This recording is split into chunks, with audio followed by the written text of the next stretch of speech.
స్వేచ్ఛా TV culture సాహితీ ప్రతిభ ప్రేక్షకులకు స్వాగతం.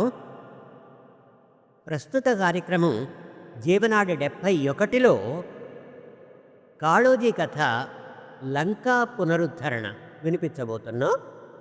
కథ అనంతరం కాళోజీతో నా అనుబంధ విశేషాలను మరికొన్నింటిని మీతో పంచుకోబోతున్నాను. వ్యాఖ్యాత జీవన్.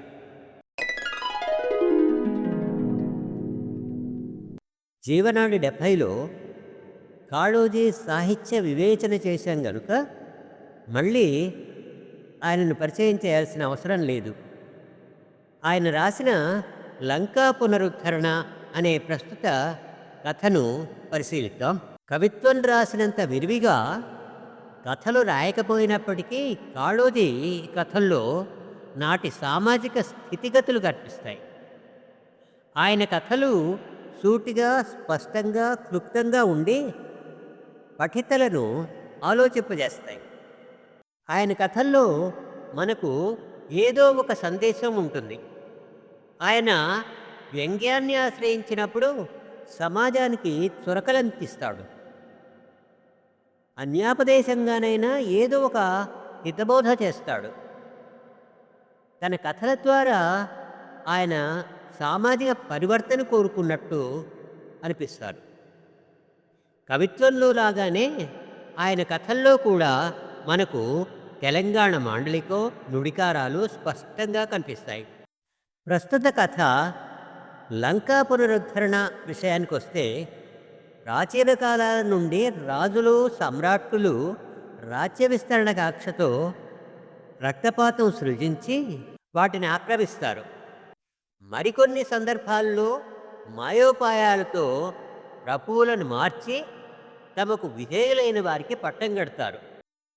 రామాయణ కావ్యంలో కూడా శ్రీరాముడు తనకు విరోధి అయిన రావణాసురుణ్ణి వధిస్తాడు.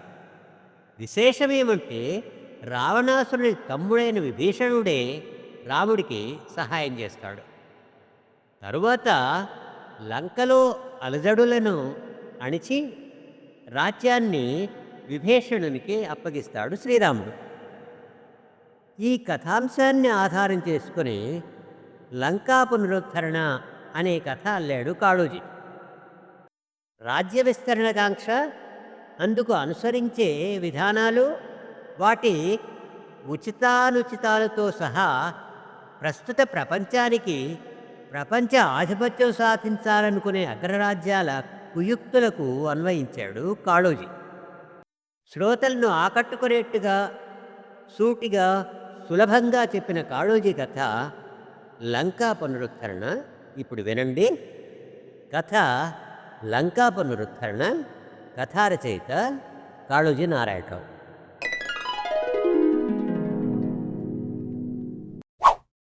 చారిత్రక పరిశోధక మండలి వారు కిష్కింధలో పరిశోధనలు జరుపుతుండగా వారికి లంకాదేశపు భూషణములు, బంగారు ఇటుకలు దొరికెనట. వాటి వివరాలేవో తెలుసుకుందామని నాకు కుతూహలము కలిగినది. మా ఊరిలోని శతవృద్ధులైన పురాణ మార్తాండాచార్యుల వద్దకు పోయి విచారించి తిని, వారు అజ్ఞాత రామాయణంలో ఉన్నదని ఈ క్రింది విషయమును సెలవిచ్చిరి. రావణ సంహారము జరిగిన తరువాత లంకారాజ్యము విభీషణునికి ఇవ్వవలనని అనుకున్నాడు రాముడు. ఆ విషయము తన అనుచరులతో యోచించినాడు. తప్పక ఇవ్వవలసినదే అన్నారు అందరున్నూ. రావణునితో వ్యతిరేకించి విభీషణునితో పాటు రాముని పక్షము చేరిన వారందరూ సంతోషపడ్డారు. రావణుని పక్షాన ఉన్న పెద్ద పెద్ద రాక్షసులు చాలామంది యుద్ధంలో చచ్చినారు. మిగిలిన వారిలో ముఖ్యులు బందీలుగా ఉన్నారు. తక్కిన వారు ఏమీ చేయలేక లోపల కుమిలిపోతూ పైకి మాత్రం రామరామ అని భక్తి నటిస్తున్నారు. మైరావణ బలగము, మారీచుని బలగము అక్కడక్కడ మాయాయుద్ధాలు చేస్తూ చేజెక్కిన విభీషణుని అనుచరులను, రాముని కోతులను పట్టి చంపుతున్నది. ఈ దుష్ట బృందాన్ని రూపుమాపే వరకు లంకలో సంపూర్ణ శాంతి చేకూరుట అసంభవం. అంతవరకు లంకారాజ్యము విభీషణునికి అప్పజెప్పటము సబబు కాదు అని అధికార వర్గం నొక్కి చెప్పాను. రామునికి కూడా ఈ మాట నిజమనిపించెను. వేగుల వారిని పంపి లంకా సమాచారములు తెలుసుకున్నాడు. లంకలో విభీషణుని బలగమునకు రాజ్యం చేసే బలము గాని అనుభవము గాని లేదని, లంకలో ఉన్న వారందరూ రాక్షసులే అని తేలినది.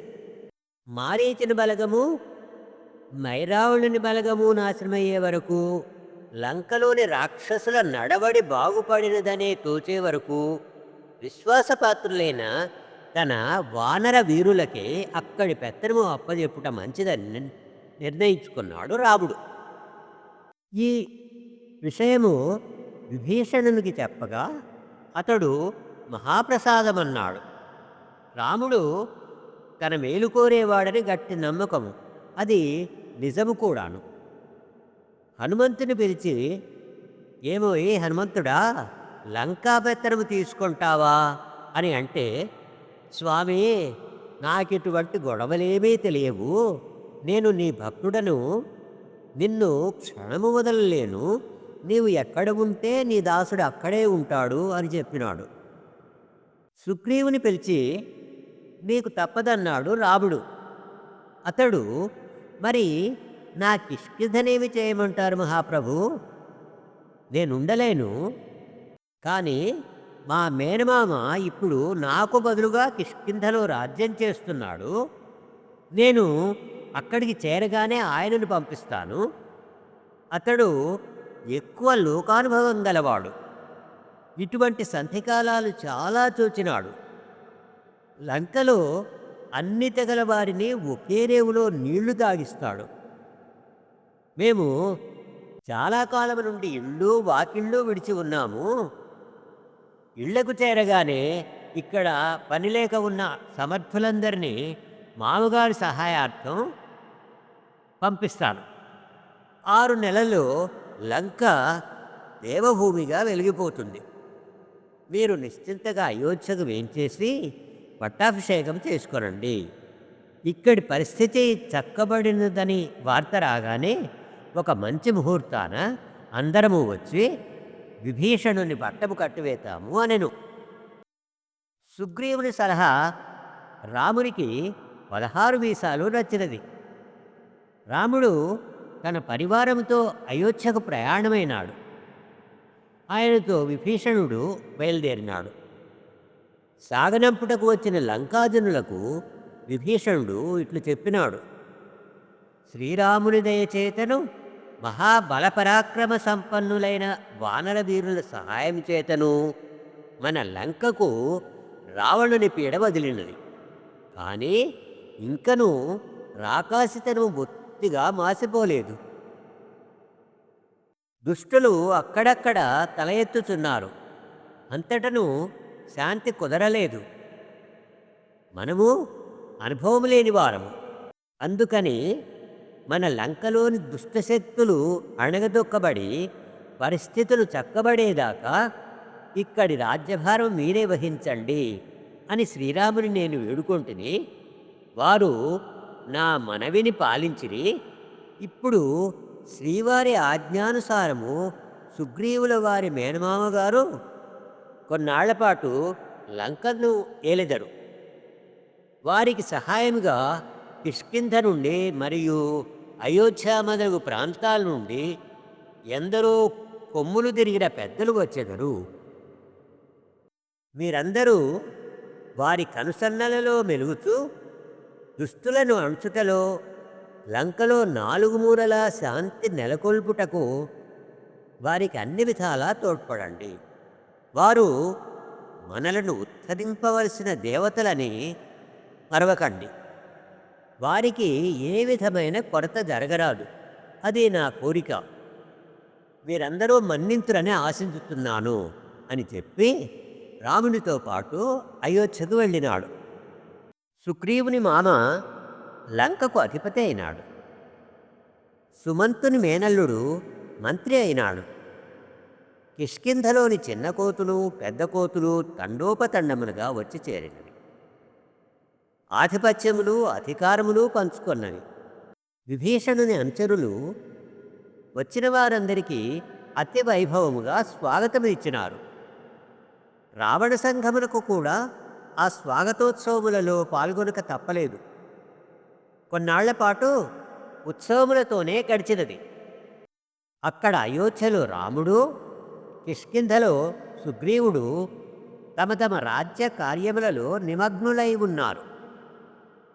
సుగ్రీవుని మామగారు లంకలోని తన పరిపాలనా వివరములను ఎప్పటికప్పుడు సుగ్రీవునికి అందజేస్తున్నాడు. సుగ్రీవుడు అయోధ్యకు ఆ విషయాలు తెలుపుతున్నాడు. లంకలోని రాక్షసులు కొత్త దొరలకు విందులు చేసినారు. వానరులు ఎరుగని ఎన్నో భోజన పానీయాలను వారికి రుచి చూపినారు. కానుకల రూపంలో బంగారు ఇటుకలపై రామ రామ అని చెక్కించి సమర్పించుకున్నారు. చెట్లపై గుట్టలపై నివాసం చేసే వానరులకు లంక ఇంద్రలోకము వలె కనిపించినది. వారధి కట్టినప్పుడు రాళ్లగుట్టను మూసినట్టే వీరు లంకలోని బంగారు ఇటుకలను కిష్కింధకు చేరవేసినారు. కిష్కింధలో ఊయల గొలుసులు, కుండల మీది మూతలు కూడా బంగారువే. ఆడకోతులు పిల్లలకు మారుగా బంగారు ఇటుకలనే ఎదలకు అత్తుకొని తిరగసాగినాయి. బంగారు ఇటుకలకు తొళ్ళు కట్టి తోకలకెక్కించుకున్నాయి. తిరుగులాడినప్పుడు ఆభరణములుగాను, కూర్చున్నప్పుడు పీటలుగాను ఉన్నాయి ఆ ఇటుకలు. కిష్కింధలో నిన్నటిదాకా నిరాడంబరముగా బతికిన వానరులకు లంకలోని అధికారపు కైపు, మద్యపానపు మత్తు, ఎన్నడూ చూడని ధనరాశులు కలిగించిన దురాశ ఒకేసారి దాపురించినవి. వాటితో పాటు అక్కడి అందమైన ఆడవాళ్ల యవ్వనధనము కూడా వానరుల చూపులను ఆకర్షించినది. లంకను విడుచుటయన్న ప్రాణము విడుచుట వలె అయినది. ఈ దుర్ఘటనలన్నీ విభీషణుని అనుచరులకు దుర్భరమైనవి. వారు చాటుమాటుగా కొనగసాగినారు. ఒకరిద్దరు సాహసించి సుగ్రీవుని మామగారితో చెప్పినా లాభం లేకపోయింది. ఈ వార్తలు అయోధ్యలో ఉన్న విభీషణునికి చేరినవి. అతనికి ఎంతయో ఆశ్చర్యము విషాదము కలిగించినవి. రాముల వారితో ఈ విషయం మనవి చేస్తే వారు నమ్మలేకపోయినారు. అయినను సుగ్రీవునికి నిజానిజాలు తెలుసుకొని వెంటనే తమకు తెలుపుమని తాకీదు వ్రాసినారు. సుగ్రీవుడు తన మామగారిని ఏమిటి సంగతి అని విచారిస్తే వారు స్వయంగా కిష్కింధకు విచ్చేసి ఇట్లు చెప్పిరి. ఇది అంతా లంకలోని వాళ్ళు చేసిన కుట్ర. అక్కడ దుష్టశక్తులను అణుచుటకు మేము కాఠిన్యము వహిస్తున్నాము. దాని నుండి తప్పించుకొనుటకు గాను వారు ఆ ఎత్తులు వేయుచున్నారు. వారంతా దుష్టకూటములోని వారు. వారిది మారీచుని తెగ, మైరావణ బలగము. పైకి మాత్రము రామనామస్మరణం చేస్తున్నారు. ఇది నేను అనుభవపూర్వకంగా చెప్పుచున్నాను. సుగ్రీవుడు మామగారి మాటలను ఉన్నది ఉన్నట్లు రాముల వారికి తెలియపరిచెను. రాముడు విభీషణునితో విషయమంతా చెప్పి, విన్నావా సంగతి? మీవారే వేస్తున్నారు ఈ ఎత్తులు.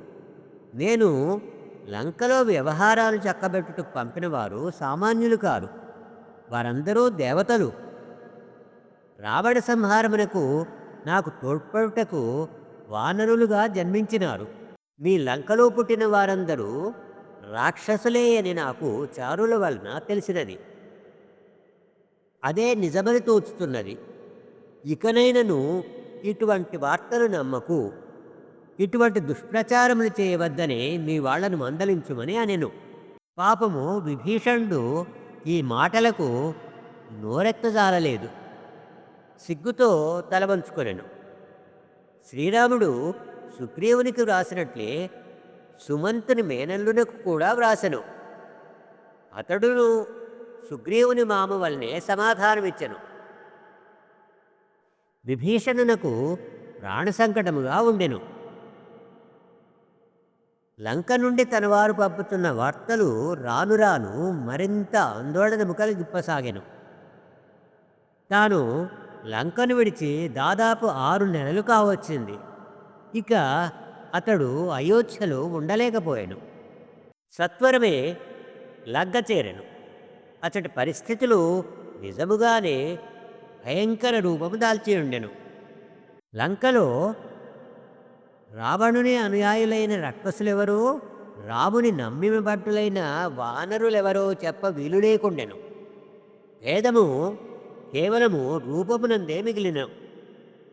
ఏమాత్రము ఆలసించినను సర్వనాశనము తప్పదని విభీషణుడు నిలుచున్న పాటున రాముని యొద్ద వాలెను. అక్కడ అప్పటికే సీత వాల్మీకి ఆశ్రమము చేరుకొనెను. ఆమె వియోగము భరింపలేక రాముడు కృషించిపోవుచుండెను. ఇటువంటి విషమ సమయమున తన దురవస్థ వినిపించలేక విభీషణుడు కొన్నాళ్ల దాకా మాట్లాడక కూర్చున్నాడు. ఒకనాడు రాముడే స్వయముగా విభీషణుడితో లంకా విశేషములేమిటి అని ప్రశ్నించినాడు. విభీషణుడు తాను కళ్ళారా తోచి వచ్చిన అరాచకమంతా వివరంగా విన్నవించి 2 కాళ్ళు పట్టుకొని, స్వామి, తామొకసారి స్వయముగా దయచేయనిదే మాకు ముక్తి లేదు అన్నాడు. సీతావియోగమున అన్నిటి యందును విరాగము కలిగినను రాముల వారికి శరణాగతులను రక్షించే వ్రతము మొదటి నుండి నందున వెంటనే లంక చేరి అతడి పరిస్థితిని చూచెను. సుగ్రీవుని మామను సుమంతుని అల్లుని ఒకే త్రాటితో కట్టి సముద్రంలో ముంచన ఆజ్ఞాపించినాడు. రాక్షసులతో కుట్రలు పన్నిన తక్కిన వానరులకు తగిన శిక్షలు విధించినాడు. తరువాత విభీషణునకు పట్టము కట్టి అక్కడి ప్రజలను ఓదార్చి అయోధ్య చేరుకున్నాడు.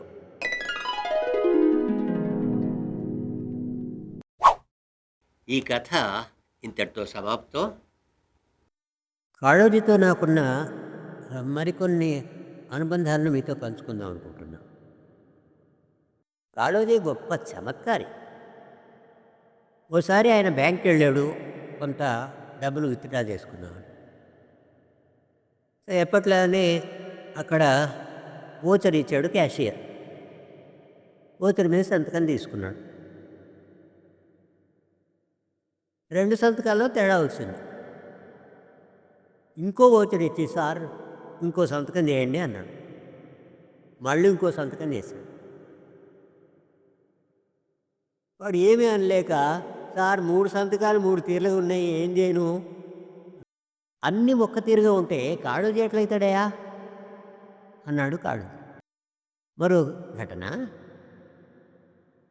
ఎప్పుడు కాళోజీ ఇల్లు కవులు, కళాకారులు, పౌర హక్కుల వాళ్ళతో కిటకిటలాడుతూ ఉంటుంది. ఓసారి ఆయన ఇట్లనే మిత్రులతో ముచ్చటిస్తూ ఉన్నాడు.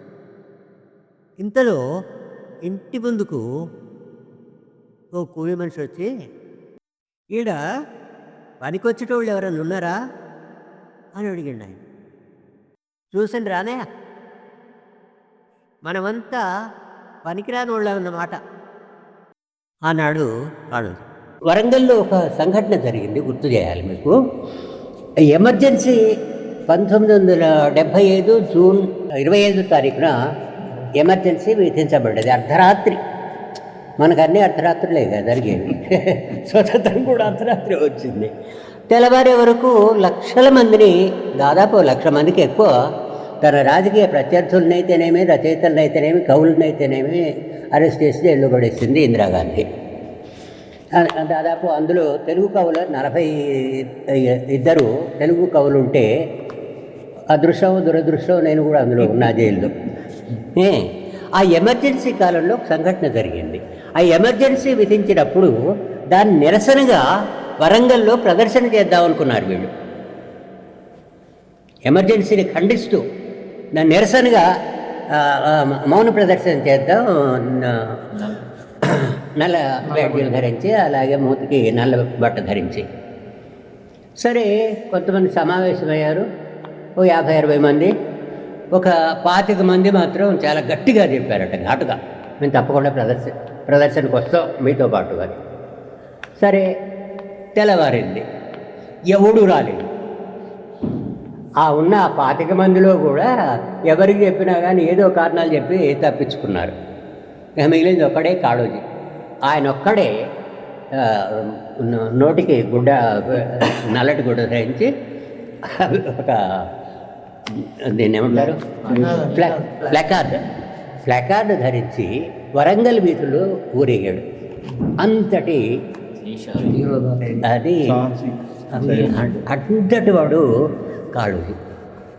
అంతేకాదు, అంటే కొన్ని, ఎందుకంటే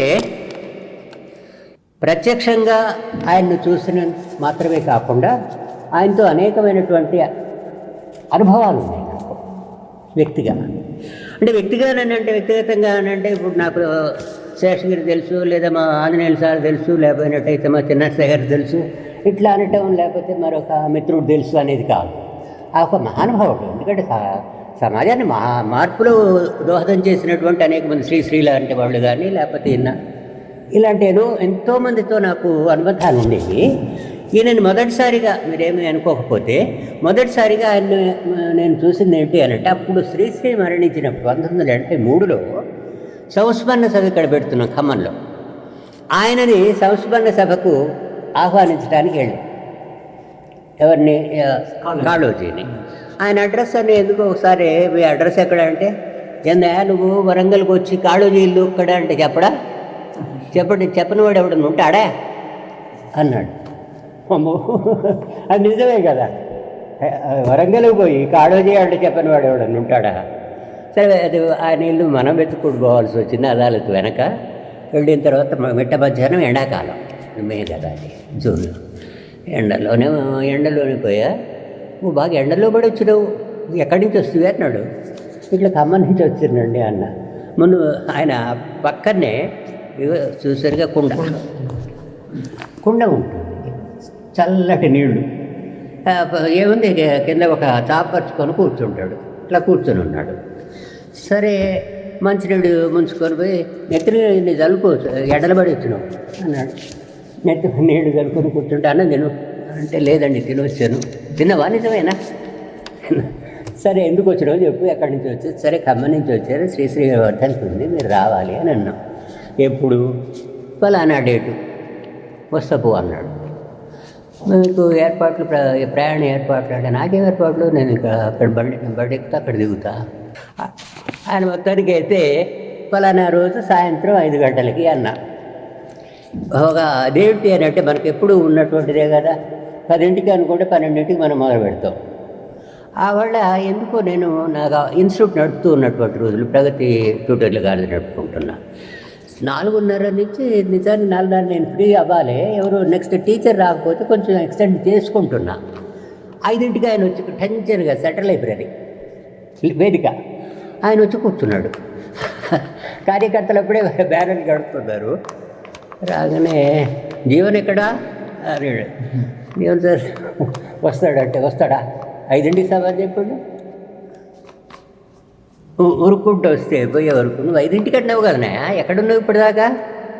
ఏది జనమేది, సభేది? అంతటి టైం సెన్స్ ఆయన్ని. మరొకసారి రైతు కూలీ సంఘం రాష్ట్ర మహాసభలు జరుగుతుంటే హైదరాబాద్లో ఆయనని గెస్ట్గా పిలిచారు. ఆయనతో ఉండమని నన్ను కేటాయించారు. నేను ఉండేవాడు. చాలా విషయాలు మాట్లాడుకుంటూ ఉన్నప్పుడు నేను ఈదికి వెళ్తే, మాట్లాడకూడదు కదా, మీరు ఎప్పుడూ ప్రజల పక్షాన ఉన్నటువంటి వాళ్ళే, ప్రజల ఉద్యమాల్ని బలపరిచేవాళ్ళే, ప్రజలకు ఎక్కడ అన్యాయం జరిగినా కానీ అక్కడ కాళోజీ ఉంటాడు. అట్లాంటి మీరు ప్రభుత్వం ఇచ్చేటటువంటి దీన్ని ఎట్లా స్వీకరించారు అని అన్నా. ఇది పద్మవిభూషణ్. అసలు ఆయన కన్నీటి పర్యంతం అయిపోయినాడబ్బా. ఏం జీవన్, నేనేమి ద్రోహం చేస్తున్నానా? నేను నమ్ముడిపోయిన అనాయ సర్కార్కి?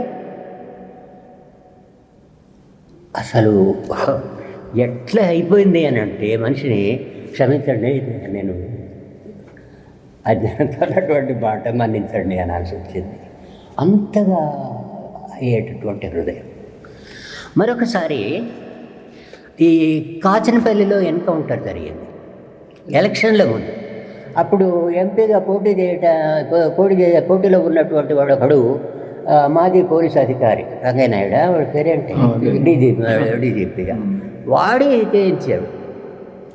ఆ 5గురిలో ఎవరు, సీతారామరావు స్టూడెంట్ లీడరే నుంచి రైతు కూలీ సంఘానికి వచ్చాడు.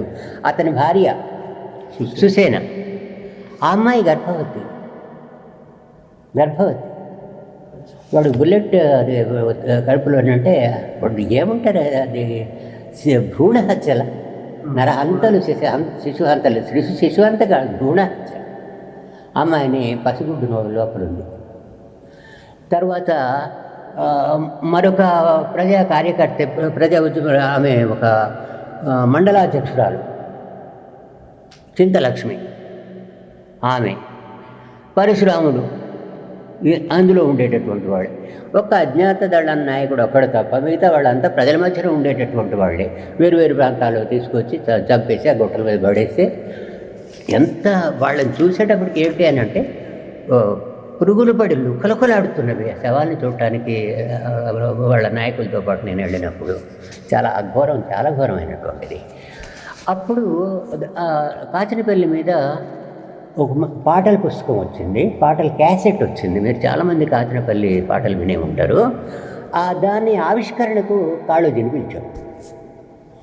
70 తర్వాత మొన్నసారి ఈయన కూడా అన్నాడు, మన అద్దెపల్లి కూడా 1970 నుంచి వచ్చినటువంటి సాయుధ పోరాట రాజకీయాన్ని ఈయన అంటే డైరెక్ట్గా ఆయన సపోర్ట్ చేయకపోయినప్పటికీ వాటి మీద జరిగేటటువంటి అణచివేత విధానాలను ఆయన ఖండిస్తూ వచ్చాడు చాలా చోట్లలో. ఈ సభకు వచ్చినప్పుడు ముఖ్యంగా మీరు వ్యక్తులు చేసేటటువంటి హింసను ఆయన ఖండిస్తాడు. వ్యక్తిగత హింసావాదం, అది మావోయిస్టులు కానీ లేకపోతే వీళ్ళు కానీ చేసేటటువంటి దాన్ని ఆయన ఖండిస్తాడు. అలాగే పోలీసులు మీద నీకు అధికారం ఉంది, అధికార వ్యవస్థ ఉంది, నీకు రాజ్యాంగం ఉంది, పోలీసు వ్యవస్థ ఉంది, కోర్టులు ఉన్నవి. వీటిని వదిలేసి ప్రజల్ని ఏంటి ఎన్కౌంటర్లు చేయటం ఏంటి? దాని మీద చాలా నిప్పులు కురిపించాడు ఆయన సభలో. ఈ పుస్తకం ఆవిష్కరణ సభకు అది జరిగిన కొద్ది రోజుల్లోనే పుస్తకం వచ్చింది, పాటల క్యాసెట్ కూడా వచ్చింది. ఆ రెండింటి ఆవిష్కరణకు కూడా కాళోజీ వచ్చాడు. అంటే ప్రభుత్వం చేసేటటువంటి కిరాతక కృత్యాలు ఎక్కడ ఉన్నా, దమననీతి ఎక్కడ ఉన్నా కానీ ఆయన ఖండిస్తూనే ఉన్నాడు. ఆయన జీవితాంతం ప్రజల మధ్యన నివసించినటువంటి వాడు. ప్రజా కళాకారుడు అయిన కానూరు వెంకటేశ్వరరావు రచించిన కాళోజీ స్మృతి గీతంతో ప్రముఖ కవి గాయక మిత్రులు మేడగాని శేషగిరి ఆ స్మృతి గీతం ఆలపిస్తారు. అందరికీ నమస్కారం. ప్రజాకవి కాళోజీకి నివాళులు. అరుణోదయ వ్యవస్థాపకులు కానూరి గారు రాసిన గీతాన్ని మీ ముందు ఉంచుతూ ఉన్నాను. అంజలి గీతాంజలి, అంజలి అరుణాంజలి, అరుణారుణ భాష్పాంజలి, అంజలి గీతాంజలి, అంజలి అరుణాంజలి, అరుణారుణ భాష్పాంజలి. ఓ కాళోజీ అరుణారుణ భాష్పాంజలి, అంజలి గీతాంజలి. తెలుగు వెలుగుల కాళోజీ కవి, విలువలు తెలిసిన తెలంగాణ కవి, విలువలు తెలిసిన మా తెలంగాణ కవి. నీ తెలుగు పలుకులు మాండలిక హేళ, నీ తెలుగు పలుకులు మాండలిక హేళ. నీ సాహితీ గీతాలు, నీ సాహితీ గీతాలు సమరోజ్వల జ్వాల. అంజలి గీతాంజలి, అంజలి అరుణాంజలి అరుణారుణ భాష్పాంజలి మా కాళోజీ అరుణారుణ భాష్పాంజలి అరుణారుణ భాష్పాంజలి జాతీయోద్యమ సిద్ధార్థి జన సంస్కృతి చైతన్యరథి జాతీయోద్యమ సిద్ధార్థి జన సంస్కృతి చైతన్యరథి ప్రలోభాలకే లొంగని నిధి ప్రలోభాలకే లొంగని నిధి పదవులను ఆశించని ప్రజ్ఞానిధి పదవులను ఆశించని ప్రజ్ఞానిధి అంజలి గీతాంజలి అరుణారుణ గీతాంజలి అరుణారుణ భాష్పాంజలి అంజలి పుష్పాంజలి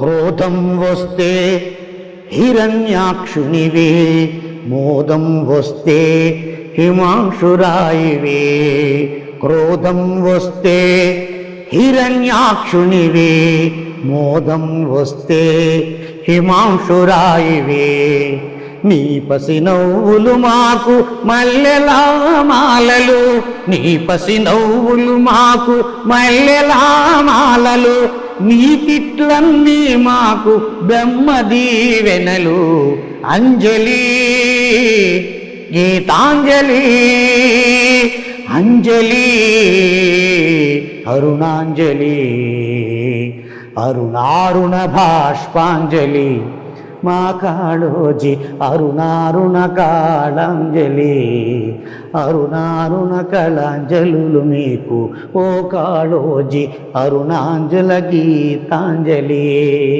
అరుణాంజలి గీతాంజలి తెలుగు జిలుగుల మా కాళోజీ తెలంగాణకి నీవు తాతాజీ మరువలేము నీ నామస్మరణం మరువలేము నీ నామస్మరణం మా జాతికదే గర్వకారణం మా జాతికదే గర్వకారణం గర్వకారణం అంజలి గీతాంజలి అంజలి అరుణాంజలి అరుణారుణ భాష్పాంజలి మా కాళోజీ అరుణారుణ భాష్పాంజలి